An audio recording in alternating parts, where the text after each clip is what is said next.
Hello students, तो स्वागत है आज आप सभी को फिर से एक न्यू सेशन में। आज का सेशन होने वाला है एसएससी जीडी कांस्टेबल 2024 के लिए, जो कि आप सभी के लिए मॉडर्न हिस्ट्री, क्या मॉडर्न हिस्ट्री जिसे हम आधुनिक भारत कहते हैं, उससे जो इम्पोर्टेंट प्रश्न होता है, जो सेलेक्टेड प्रश्न होता है, वो आप सभी के लिए लिया गया है, ताकि आप लोग का मॉडर्न हिस्ट्री में कोई भी प्रश्न आए तो आप लोग उसे मिस ना करो, 100% उसे राइट करो। आप सभी के लिए सभी प्रश्न मोस्ट इंपोर्टेंट है, सेलेक्टेड है, जो आप सभी के एग्जाम में हर एक प्रश्न 2 नंबर दिलाने की क्षमता रखता है। तो आप लोग एक भी प्रश्न को मिस ना करना। जो न्यू है स्टूडेंट, मैं उन्हें बता दूं कि इस चैनल के माध्यम से एसएससी का सभी एग्जाम का प्रिपरेशन होता है। अभी वर्तमान में जीडी का जोर शोर से हर एक टॉपिक को कवर करवाया जा रहा है, जो कि मोस्ट इंपोर्टेंट एंड सेलेक्टेड प्रश्न का। जो न्यू स्टूडेंट हो, चैनल पे पहली बार हो, चैनल सब्सक्राइब कर लेना, वीडियो को बेल आइकन दबा देना और वीडियो को लाइक जरूर करना। तो चलिए शुरू करते हैं सेलेक्टेड सीरीज का पहला प्रश्न।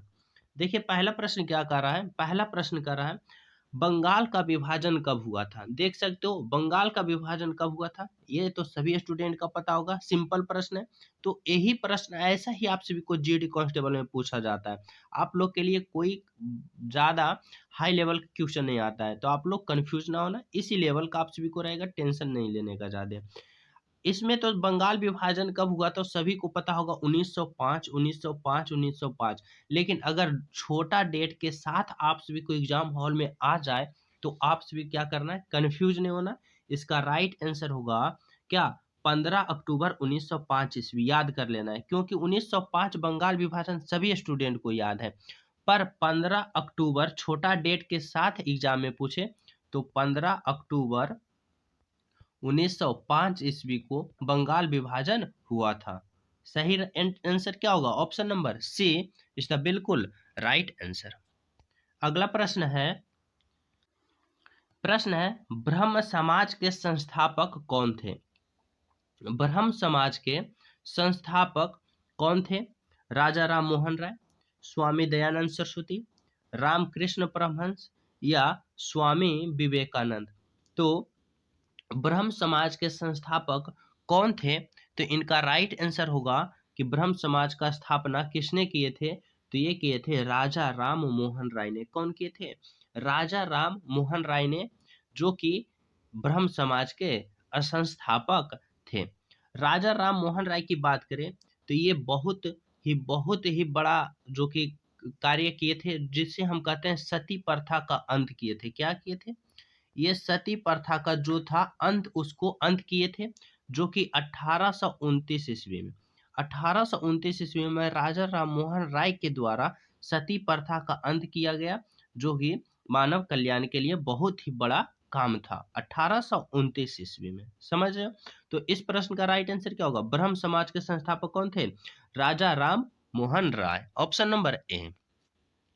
अगला प्रश्न है किस कांड के कारण असहयोग आंदोलन को बंद करना पड़ा था। किस कांड के कारण असहयोग आंदोलन को बंद करना पड़ा था, तो इसका राइट आंसर होगा चौरी चौरा कांड।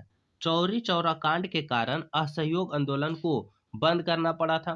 पहले समझ लेते हैं कि असहयोग आंदोलन शुरू किया गया था, तो क्यों किया गया था और कब किया गया था। असहयोग आंदोलन की बात करें तो 1920 ईस्वी में असहयोग आंदोलन शुरू किया गया था, जो कि महात्मा गांधी जी के द्वारा ही शुरू किया गया था। इसको शुरू करने का मोस्ट रीजन था, 2-3 रीजन था। पहला रीजन था कि 1919 ईस्वी में जलियांवाला बाग हत्याकांड होना, ये था असहयोग आंदोलन का कारण। और 2 पॉइंट था, तो उसी के कारण 1920 ईस्वी में, लेकिन मेन महत्व ज्यादा था 1919 को, जो जलियांवाला बाग हत्याकांड हुआ था, उसी के कारण महात्मा गांधी ने 1920 मतलब अगले साल ही असहयोग आंदोलन की क्या कर दिए, शुरुआत कर दी।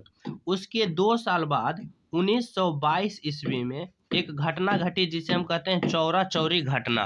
क्या, चौरा चौरी घटना यह गोरखपुर उत्तर प्रदेश में हुआ था, जिसमें से कुछ भारतीय क्रांतिकारी थे, जो कि एक थाना था, नगर थाना, उसमें आग लगा दिए और उसी के कारण कुछ अंग्रेज उस आग में झुलस गया। और इसी कारण देखते हुए महात्मा गांधी ने इस आंदोलन को दुखी होने के कारण 1922 ईस्वी में असहयोग आंदोलन को बंद कर दिए और उन्हें बंद करना पड़ा। इसी को कहते हैं चौरा चौरी घटना के कारण असहयोग आंदोलन 1922 ईस्वी में बंद करना पड़ा। तो समझ रहे हो इसका राइट आंसर क्या होगा? Option number D, Chauri Chaura घटना। अगला प्रश्न है इनमें से कौन सीमांत गांधी के नाम से जाने जाते हैं? इनमें से कौन सीमांत गांधी के नाम से जाने जाते हैं? लॉर्ड माउंटबेटन, खान अब्दुल गफ्फार खान, सरदार पटेल या फिर महात्मा गांधी। तो इनमें से कौन सीमांत गांधी के नाम से जाने जाते हैं? तो राइट आंसर इसका क्या होगा? राइट आंसर होगा खान अब्दुल गफ्फार खान को हम किस नाम से जानते हैं? तो सीमांत गांधी के नाम से जानते हैं। ऑप्शन नंबर क्या होगा? बी इज द बिल्कुल राइट आंसर। अगला प्रश्न है किसके प्रयास से सती प्रथा का उन्मूलन हुआ था? अगले ही प्रश्न में आप सभी को पढ़ाया था कि सती प्रथा का अंत किसने किए थे? तो इसका राइट आंसर क्या होगा? राजा राम मोहन राय के ही उन्मूलन से क्या हुआ था? सती प्रथा का अंत हुआ था, जो कि 1829 ईस्वी में ही सती प्रथा का अंत किसने किए थे? राजा राम मोहन राय के द्वारा ही किया गया था। तो राइट आंसर क्या होगा? Option number C. अगला प्रश्न है कि किसने विवेकानंद को आधुनिक राष्ट्रीय आंदोलन का आध्यात्मिक पिता की संज्ञा दी है? तो किसने विवेकानंद जी को आधुनिक राष्ट्रीय आंदोलन का आध्यात्मिक पिता की संज्ञा दिए थे? तो इसका राइट आंसर क्या होगा? राइट आंसर होगा ऑप्शन नंबर क्या? ऑप्शन नंबर, तो इसका राइट आंसर होगा ऑप्शन नंबर क्या? Option number Subhash Chandra Bose. सुभाष चंद्र बोस के द्वारा ही विवेकानंद को आध्यात्मिक राष्ट्रीय आंदोलन का आध्यात्मिक पिता कहा गया था। तो ऑप्शन नंबर क्या होगा? ए इज द राइट आंसर। अगला प्रश्न है बवाही आंदोलन का मुख्यालय केंद्र कहाँ था? बवाही आंदोलन का मुख्यालय केंद्र की बात करें तो यह बिहार में था। कहाँ? बिहार। तो इस प्रश्न का राइट आंसर क्या होगा? Option number D, Bihar is the right answer. अगला प्रश्न है महाराष्ट्र का सुकरात किसे कहा जाता है? महाराष्ट्र का सुकरात किसे कहा जाता है? तो राइट आंसर क्या होगा? राइट आंसर होगा ऑप्शन नंबर महादेव गोविंद रानाडे। तो महादेव गोविंद रानाडे को महाराष्ट्र का सुकरात कहा जाता है। तो राइट आंसर क्या होगा? Option number B is the right answer.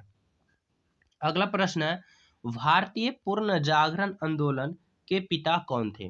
भारतीय पूर्ण जागरण आंदोलन का पिता कौन थे? तो राइट आंसर होगा राजा राम मोहन राय। देखो मॉडर्न हिस्ट्री में मोस्ट इंपोर्टेंट प्रश्न जो कि राजा राम मोहन राय के आगे पीछे ही घूमता है, मतलब इंपॉर्टेंट पॉइंट कुछ इस प्रकार से रहता है, कुछ जो कि एग्जाम में पूछा जाता है। तो राजा राम मोहन राय इस प्रश्न का राइट आंसर होगा। तो समझ लो भारतीय पूर्ण जागरण आंदोलन का पिता किसे कहा जाता है? तो राजा राम मोहन राय। ऑप्शन नंबर क्या होगा? सी इज द राइट आंसर। अगला प्रश्न है निम्नलिखित संगठनों में से किसने शुद्धि आंदोलन का समर्थन किया था? शुद्धि आंदोलन का समर्थन की बात करें तो किसने किया था? कौन सा समाज ने? आर्य समाज, प्रार्थना समाज, देव समाज या ब्रह्म समाज? तो राइट आंसर होगा आर्य समाज। आर्य समाज ने ही शुद्धि आंदोलन को समर्थन किया था। तो ऑप्शन नंबर क्या होगा? Option number A is the right answer. अगला प्रश्न है कि किसे आधुनिक भारत का जनक कहा जाता है? आधुनिक भारत का जनक की बात करें तो किसे कहा जाता है? तो राजा राम मोहन राय को ही कहा जाता है। क्या? राजा राम मोहन राय को ही आधुनिक भारत का जनक कहा जाता है। इसीलिए इंपोर्टेंट पॉइंट इन्हीं के आगे पीछे आधुनिक भारत जिसे मॉडर्न हिस्ट्री कहते हैं इन्हीं के अनुसार घूरता है। तो राइट आंसर क्या होगा? राइट आंसर होगा Raja Ram Mohan Roy. Option number B. अगला प्रश्न है पंजाब केसरी किसे कहा जाता है? पंजाब केसरी की बात करें तो पंजाब केसरी किसे कहा जाता है? तो इसका राइट आंसर क्या होगा? राइट आंसर होगा लाला राजपत राय को। लाला राजपत राय को क्या कहा जाता है? पंजाब केसरी। ऑप्शन नंबर क्या होगा? Option number C is the right answer. अगला प्रश्न है भारत छोड़ो आंदोलन कब शुरू हुआ था? भारत छोड़ो आंदोलन 1942 ईस्वी में महात्मा गांधी जी के द्वारा किया गया था। भारत छोड़ो आंदोलन 1942 ईस्वी में। ऑप्शन नंबर क्या होगा? Option number 1942 is the right answer. अगला प्रश्न है, राष्ट्रीय स्वयंसेवक संघ जिसे हम आरएसएस कहते हैं का मुख्यालय कहाँ है? भारतीय स्वयंसेवक संघ आरएसएस का मुख्यालय की बात करें तो इसका मुख्यालय नागपुर में है। कहाँ? Nagpur. Option number A is the बिल्कुल राइट आंसर।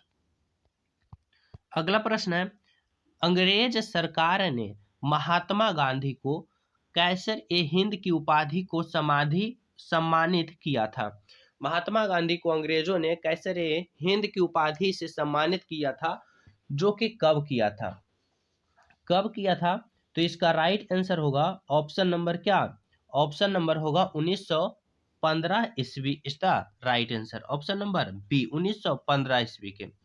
तो देखिए 1915 ईस्वी को जो कि अंग्रेजों द्वारा महात्मा गांधी को कैसर ए हिंद से सम्मानित किया था, मतलब उपाधि दिया था।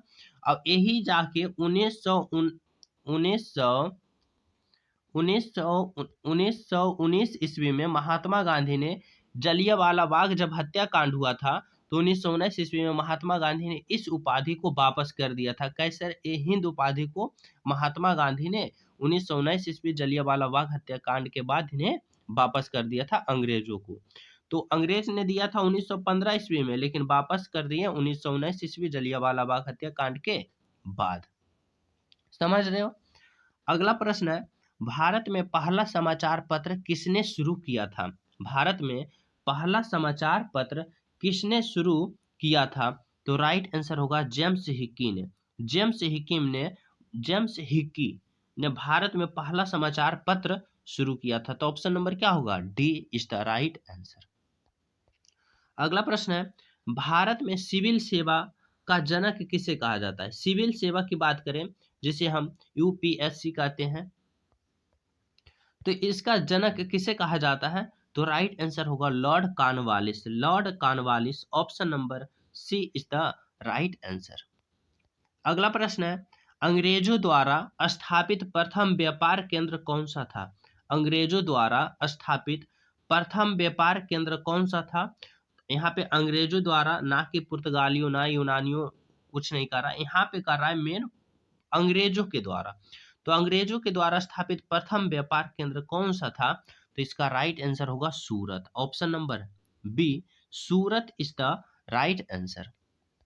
अगला प्रश्न है, बंगाल में द्वैध शासन तंत्र की शुरुआत किसने की थी? बंगाल में द्वैध शासन तंत्र की शुरुआत किसने की थी? तो इसका राइट आंसर क्या होगा? राइट आंसर होगा option number Lord Clive. Lord Clive. Option number A is the right answer. Lord Clive जो कि बंगाल में द्वैध शासन तंत्र की शुरुआत किया था। Option number A. अगला प्रश्न है, पुर्तगालियों किसके तलाश में भारत आए थे? पुर्तगालियों जो था किसके तलाश में भारत आया था? तो यह मसाले के तलाश में आया था। क्या? मसाले के तलाश में भारत आया था, जो कि 1498 ईस्वी में। क्या? 1498 ईस्वी में पहली बार वास्को डी गामा भारत आया था, जो कि यहाँ से काली मिर्च भर भर बोरी में लेकर 3 बड़े बड़े नावों में लेकर यहाँ से गया था। तो इसका राइट आंसर क्या होगा? राइट आंसर होगा ऑप्शन नंबर सी, मसालों की खोज में आया था पुर्तगाली भारत। तो इसका राइट आंसर होगा ऑप्शन नंबर सी। अगला प्रश्न है, वास्को डी गामा 1498 ईस्वी में भारत कहाँ पर आया था? देखिए अगले प्रश्न में बताए थे कि वास्को डी गामा 1498 में भारत आया था, जो कि 3 बड़े बड़े नावों में यहाँ से काली मिर्च ले गया था। तो वास्को डी गामा 1498 ईस्वी में भारत कहाँ आया था? तो यह कालीकट में आया था, कालीकट में उतरा था। तो राइट आंसर क्या होगा? Option number B. अगला प्रश्न है, प्लासी की लड़ाई किन किन के बीच लड़ी गई थी? तो प्लासी की लड़ाई की बात करें तो ये अंग्रेजों और सिराजुद्दौला, जिसे हम ईस्ट इंडिया कंपनी किसका था? अंग्रेजों का था, और सिराजुद्दौला, तो इसी के बीच हुआ था प्लासी की लड़ाई। ऑप्शन नंबर, इस प्रश्न का राइट आंसर होगा ऑप्शन नंबर डी। अगला प्रश्न है, बंगाल का प्रथम गवर्नर जनरल कौन था? बंगाल का प्रथम गवर्नर जनरल की बात करें तो राइट आंसर होगा वारेन हेस्टिंग। वारेन हेस्टिंग जो कि बंगाल का प्रथम गवर्नर जनरल था, ऑप्शन नंबर ए। अगला प्रश्न है, मार्ले मिंटो सुधार किस वर्ष पारित किया गया था? मार्ले मिंटो सुधार की बात करें तो यह किस वर्ष पारित किया गया था? तो यह 1909 ईस्वी में मार्लो मिंटो सुधार पारित किया गया था। राइट आंसर क्या होगा? Option number C, Morley Minto सुधार किस वर्ष पारित किया गया था? तो राइट आंसर होगा 1900, सी इज द राइट आंसर। एक स्टूडेंट के कमेंट आया था कि सर मैं जैसे कि लॉर्ड कैनिंग हो, लॉर्ड विलियम बेटिंग हो, लॉर्ड डलहौजी हो, तो इसे हम लॉर्ड क्यों कहते हैं? लॉर्ड मीन्स तो भगवान होता है, तो वो क्या भगवान था? तो देखो, उस समय उसका शासन था, उस समय भारत को गुलाम बना के रखा था। क्या बना के रखा था? गुलाम बना के रखा था।